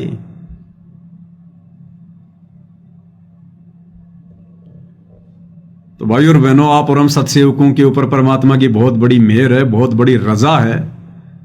आए दिन इनके कुकर्मों को देखकर, भक्ति विरुद्ध मर्यादा तोड़वाने वाले कर्मों को देखकर आप और हमें कितनी दृढ़ता मिल रही है, कितनी सावधानी बरत रहे हैं हम। और बारंबार गुरुदेव भगवान से प्रार्थना करते हैं कि परमेश्वर हमारी बुद्धि पे तो आप ही सवार रहना, इस काल को तो आश्रम वालों की बुद्धि पे सवार रहने दो। परमात्मा हमें तो बचाना ऐसे मनवस कर्मों से। ये दुनिया को खीर खिलाते खिलाते हमारे को असंख्य जन्म हो गए, गधे कुत्ते सुअरी बने हम। इससे ज्यादा कुछ भी हमें लाभ नहीं हुआ। और गुरुदेव भगवान ने एक सत्संग में हमारे को यही समझाया। इन सत्संगों को आधार बनाने के चलते तो आज हम भाई बहन बचे हुए हैं। इस सत्संग में गुरुदेव भगवान ने हमें एक छोटी सी कथा सुनाई है, छोटी सी कथा, और बार बार सुनाते हैं गुरुदेव, लेकिन निष्कर्ष क्या होता है इन कथाओं का। एक दरोगा की कथा सुनाई गुरुदेव ने, एक दरोगा और उसके मित्र की। सत्संग तो हम सब ने कई बार सुन रखा है, लेकिन अब काम आएंगे ये कथाएं हमारे। शिक्षा क्या है अब समझ में आएगी। एक व्यक्ति था, वो किसी थानेदार का मित्र था, दरोगा का, एसएचओ का। और उस व्यक्ति का पड़ोसी उसको दुखी करता था, लड़ाई झगड़ा करता था। एक दिन उसने जाकर थाने में अपने मित्र दरोगा से कह दिया कि ऐसे ऐसे मेरा मित्र है पड़ोसी, मुझे बहुत दुखी करता है। दरोगा ने क्या कहा कि तुम मार उसके सिर में लठ, मैं अपने आप देख लूंगा। अब उस व्यक्ति ने अपने मित्र की बात को मानकर और राजा के संविधान को तोड़ दिया और अपने पड़ोसी के साथ में झगड़ा करके उसके सिर में लठ मार दिया। लठ मारते ही वो मर गया। मरने के बाद में जब जांच पड़ताल हुई तो राजा ने, सरकार ने उसी क्षेत्र के उसी दरोगा को, जो उसका मित्र था, उस दरोगा को भेजा कि उसको पकड़ के लेके आ, क्योंकि वो उसी के क्षेत्र में था। वो आदेश देने वाला ही फिर उसके हाथ में हथकड़ियां डाल के उसको पकड़ के लेके जा रहा है, क्योंकि उसने एक व्यक्ति के कहने पर, अपने मित्र के कहने पर राजा का विधान तोड़ दिया। सजा का भागी हुआ, फांसी टूटी उसको। अब ये कथाएं आज हमें समझ में आएंगी। ये बरवाला कांड 2014 हमारे ही मित्र, हमारे ही गुरु भाई सतलोक आश्रम वाले, जो आए दिन भगत समाज की मर्यादाएं तोड़वा रहे हैं काल प्रेरणा से, तरह तरह के भक्ति विरुद्ध कुकर्म करवा रहे हैं। कभी स्टेडियम बनवाते हैं, कभी आश्रमों में हॉस्पिटल खुलवाते हैं, कभी जाटों की धर्मशाला बनवा रहे हैं, कभी गुंडों की सीबीआई जांच करवा रहे हैं, अयोध्या में भंडारा लगवा रहे हैं आन उपासकों के लिए, आरक्षण में भक्तों को बैठा रहे हैं, चंदे में भक्तों का दान का पैसा लुटा रहे हैं, बर्बाद कर रहे हैं, आन उपासना में भक्तों को भेज रहे हैं परशुराम की जयंती में, नकली कबीर पंथियों की जयंती में सिरसा अनाज मंडी में भेज रहे हैं, और भी ना जाने तरह तरह के कर्म। और नादान संगत ने इन लोगों की बातों में आकर और परमात्मा का संविधान तोड़ दिया। इन दरोगा रूपी कोऑर्डिनेटरों के कहने पर, इन दरोगा रूपी गुरुदेव के कलयुगी परिवार के कहने पर इस नादान संगत ने राजा का संविधान तोड़ दिया, भगवान का, सतगुरु का, कबीर भगवान का। सतनाम के नियम में गुरुदेव ने लिखा है कि बच्चों, हमने तो कोई गेम भी नहीं खेलना मोबाइल में भी, और इन्होंने धनाना गांव में स्टेडियम बनवा दिया बैडमिंटन का। दरोगा के कहने से राजा का विधान तोड़ दिया। बार बार आपको ये बातें दास ने बताई है, बताता रहता है। और अंत में फिर क्या बनेगी इनके साथ में? उस व्यक्ति ने भी बड़ी खुशी खुशी अपने मित्र दरोगा की बात मानकर और पड़ोसी के सिर में लठ मारा था, फांसी टूटी उसको, फांसी। आज ये नादान संगत इन कोऑर्डिनेटरों के कहने पर, गुरुजी के परिवार के कहने पर हंसी हंसी खुशी खुशी राजनीतियों में जा रही है, दुनिया भर के पाखंड कर रही है, इनके कुकर्मों में सहयोग कर रही है। कल को सजा भोगनी पड़ेगी, क्योंकि तुम सतगुरु का संविधान तोड़ के काम कर रहे हो। ये नहीं बचाएंगे तुम्हें, ये तो साइड में हो जाएंगे। ये कोऑर्डिनेटर नहीं बचाने वाले, ये खुद सजा के भागी हैं। तुम्हें क्या खाक बचाएंगे? क्या कह रहे हैं गुरुदेव भगवान? शास्त्र विधि को त्याग कर जो मनमाना आचरण करते हैं उनको परम सिद्धि होती है, ना कोई परम गति, ना कोई सुख होए। शास्त्र विधि को त्याग कर जो मनमाना आचरण करते हैं, शास्त्र विधि क्या, जगत के हिसाब से वेद, गीता, कुरान, पुराण, इन शास्त्रों में जो परमात्मा प्राप्ति की विधि है, उसको छोड़कर जो मनमाना पूजा पाठ करते हैं, उनको ना कोई सिद्धि हो सकती। सिद्धि यानी उनकी भक्ति कभी सिद्ध नहीं हो सकती, उनके कार्य कभी सिद्ध नहीं हो सकते, ना उनको सुख हो सकता, अर्थात 84 लाख योनियों का झंझट नहीं मिटेगा। और भक्ति मार्ग में शास्त्र विधि को त्यागना क्या है? भक्ति मार्ग में शास्त्र हैं गुरुदेव के सत्संग, गुरुदेव की पुस्तकें। तो गुरुदेव के विधान को त्याग कर, गुरुदेव की पुस्तकों में लिखे वचनों को त्याग कर, गुरुदेव के सत्संग रूपी आदेशों को त्याग कर, और ये मनमाना आचरण जो गुरुदेव का परिवार करवा रहा है, कोऑर्डिनेटर करवा रहे हैं, इनके कहे अनुसार करना, ये शास्त्र विधि को त्याग के मनमाना आचरण है। ये भक्ति सिद्ध नहीं होगी भक्तों की, कितनी कोशिश कर लो। अब ये पितरों की पूजा, श्राद्ध निकालना कहां से प्रारंभ हुआ? इन पितरों के संकेत तक, पितरों के ये श्राद्ध निकालना, ये पितरों की पूजा करना कहां से शुरू हुआ? इन पितरों के संकेत से। इन पितरों ने किसी किसी में प्रवेश करके कि मेरे श्राद्ध निकालो, ये करो, वो करो। जैसे रुचि ऋषि को उसके पूर्वजों ने जो पितर बने हुए थे, उन्होंने दर्शन दे दिए और वेदों के अनुसार साधना कर रही उस आत्मा को भ्रमित करवा दिया, वापस उसको कर्मकांड में लगवा दिया, श्राद्ध निकलवा दिए। इसी प्रकार ये पितर हैं, ये सतलोक आश्रम वाले, गुरुजी के परिवार वाले, कोऑर्डिनेटर, ये हम भक्तों के लिए ये पितर हैं, ये पितर। और ये पितर अपना मनमाना आचरण हमसे करवा रहे हैं। और क्या होगा फिर, इसका नतीजा क्या निकलेगा अंत में? या किसी ऋषि आदि के कहने तक हमने वो शुरू कर दिए, जबकि भगवान का आदेश नहीं है। जैसे किसी व्यक्ति का, गांव में एक व्यक्ति का दोस्त एसएचओ था, थानेदार, और उस व्यक्ति ने अपने दोस्त से कहा कि मेरा एक पड़ोसी है, मुझे बहुत तंग कर रहा है, नाक में दम कर रखा है उसने, रोज परेशान करता है, शराब पीकर गाली देता है, कभी कुछ करता है, तो क्या इलाज करूं? एसएचओ बोला कि मार लठ सिर में, मैं आप देख लूंगा। बोला 2 मार लठ उसके, मैं आप देख लूंगा। अब थानेदार की पाक है ठाड, एसएचओ का पाक है सहारा, उसने जाकर अपने पड़ोसी का लठ मारा, मारते मर गया। तो वो एक दोस्त थानेदार उसका हथकड़ी लगा के लाया, अंदर कर दिया, ठाके फांसी टूट गया। ये आदेश किसका था? एक व्यक्ति विशेष का। ये आदेश किसका था? एक व्यक्ति विशेष का।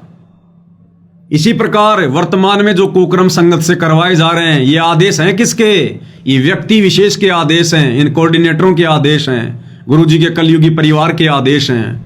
और व्यक्ति विशेष के आदेश गुरुदेव भगवान कह रहे हैं हमने किसी भी कीमत पर नहीं मानने, वो चाहे कितनी भी अटकलबाजी क्यों ना लगाओ। एक व्यक्ति विशेष का आदेश था, लेकिन राजा का आदेश नहीं था। हमने राजा का आदेश मानना है, किसी व्यक्ति विशेष का आदेश यानी किसी अधिकारी विशेष का हमने आदेश नहीं मानना।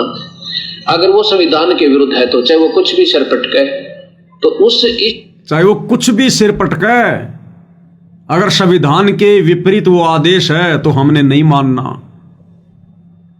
तो धनाना गांव में जब ये बैडमिंटन का स्टेडियम बनाया जा रहा था, इस नादान संगत ने इन सत्संगों को आधार बनाना चाहिए था कि गुरुदेव भगवान अर्थात राजा के आदेश में, भगवान के संविधान में तो ये स्टेडियम बनाना नहीं है। मोबाइल में गेम भी देखना मना है, खेलना भी मना है, लेकिन इन्होंने विचार नहीं किया और एक व्यक्ति विशेष के आदेश को मान लिया और बढ़ चढ़ के पैसा दिया, उसमें मजदूरी करी।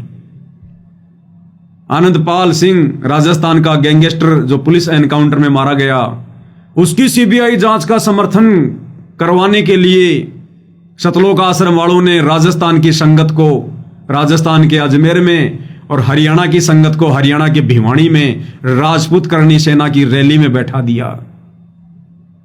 उस रैली में जाने वाले नादान भक्तों ने विचार करना चाहिए था कि ये गुरुदेव भगवान के आदेश नहीं है, ये राजा के आदेश नहीं है, गुरुदेव के भक्ति संविधान में ये पाखंड नहीं है। संतों का और गुंडों का क्या मेल? संत गैंगस्टरों का समर्थन करेंगे क्या? आम समाज का आदमी भी ऐसी गलती नहीं करता। और संत रामपाल जी के भगत होकर हम गुंडों की सीबीआई जांच के समर्थन में जाकर बैठ गए। क्या मुंह दिखाएंगे हम कल को अपने गुरुदेव भगवान को?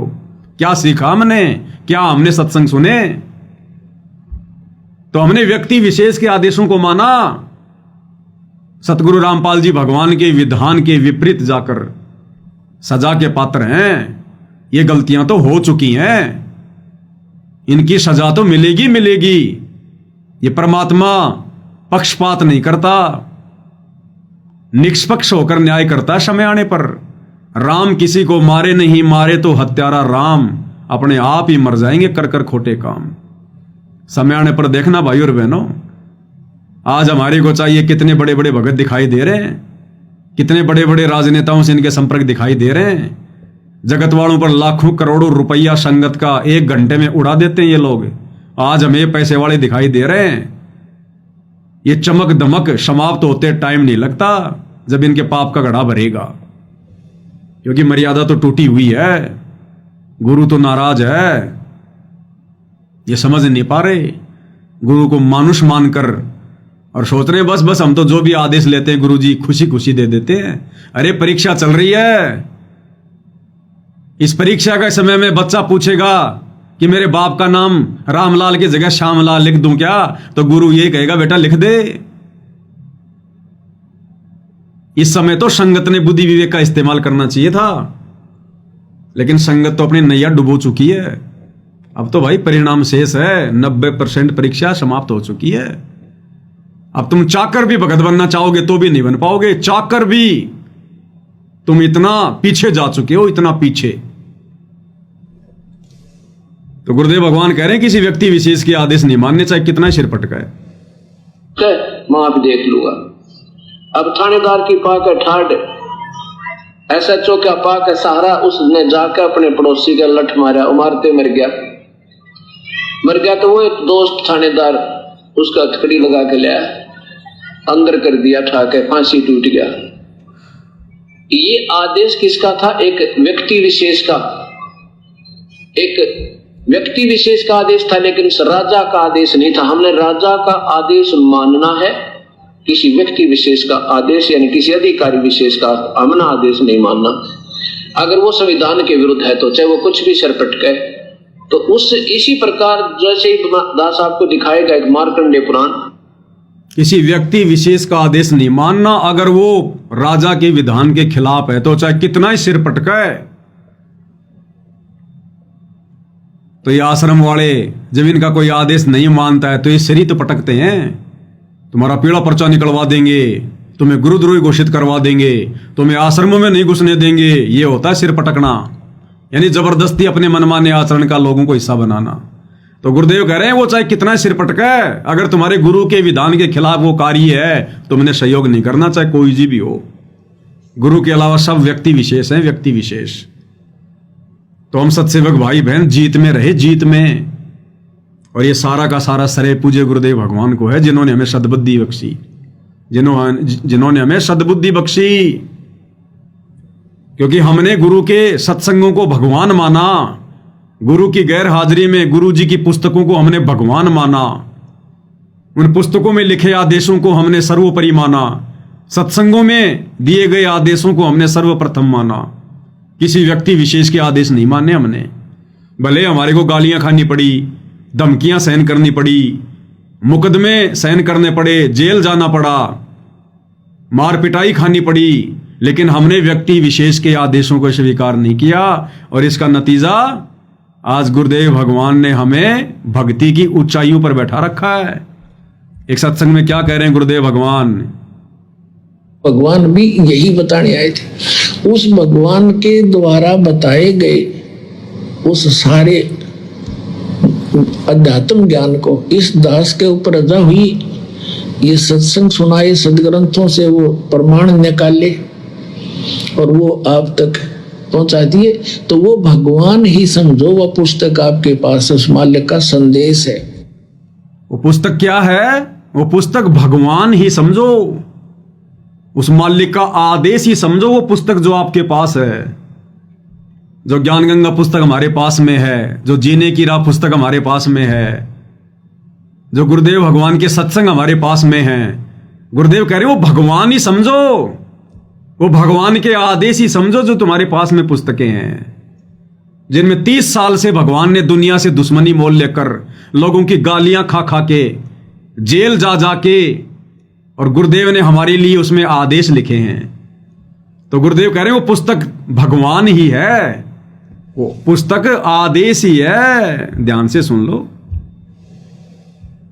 हुई ये सत्संग सुनाए, सदग्रंथों से वो प्रमाण निकाले और वो आप तक पहुंचा दिए।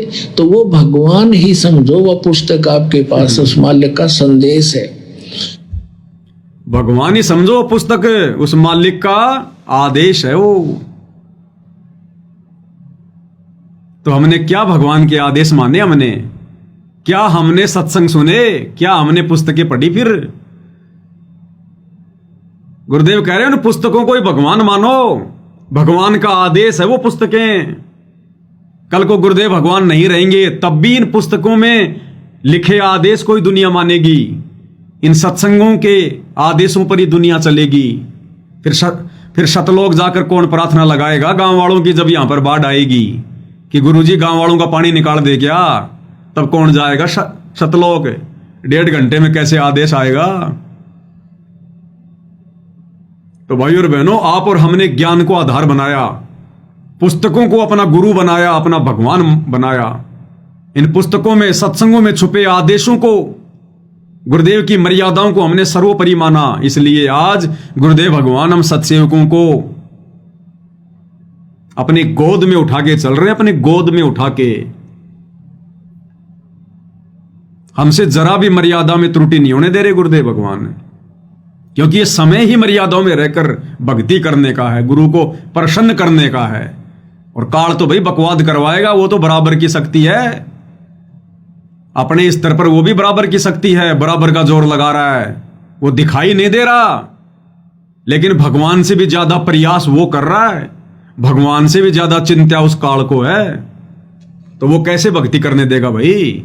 वो तो शहर में झाड़ू लगवाएगा, कचरा साफ करवाएगा, दुनिया भर की धूल मिट्टी तुम्हें खिलाएगा, दुनिया का पानी निकलवाएगा, गुंडों की सीबीआई जांच में बैठाएगा, आरक्षणों में बैठाएगा, तुम्हारा समय बर्बाद करवाएगा, तुमसे आन उपासना का हिस्सा बनवाएगा, तुमसे लोगों की धर्मशाला बनवाएगा, लोगों के मकान बनवाएगा, तुम्हारा समय और समाशय बर्बाद करवाएगा, तुम्हारे दान धर्म का दुरुपयोग करवाएगा।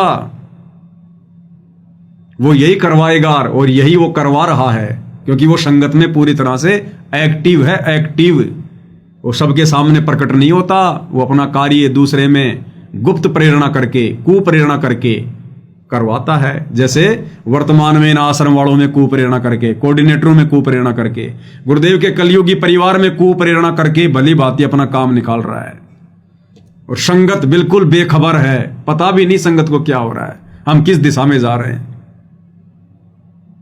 तो भाई और बहनों, गुरुदेव भगवान ने आप और हमें जो सद्बुद्धि बख्शी है, जो मेहर आप और हमारे ऊपर बख्शी है, हमारी ज्ञान वाली आंखें खोल रखी हैं, इसके लिए भाई और बहनों हम गुरुदेव भगवान का जितना धन्यवाद करें उतना कम है, जितना धन्यवाद करें उतना कम। तो भाई और बहनों, हम हर स्थिति में गुरुदेव भगवान के ज्ञान को आधार बनाकर आगे बढ़े, तभी हमारा हित है, तभी हमारा भला है। क्योंकि परमेश्वर ने तो हमें चुन लिया है। अब चुनी हुई आत्माओं की ट्रेनिंग चल रही है। इस ट्रेनिंग में हमने बिल्कुल भी डगमग नहीं होना है। चाहे कोई भगत साथ संगति में आओ, चाहे कोई भगत साथ संगति में जाओ, हमने अब जो भी निर्णय करना है गुरुदेव के ज्ञान को आधार बनाकर करना है। अब ये देखा देखी का निर्णय नहीं चलेगा। अगर किसी ने देखा देखी करी, उनकी भी वही दुर्गति होगी। फिर जो दुर्गतिन आश्रमों से जुड़ी संगत की हो रही है।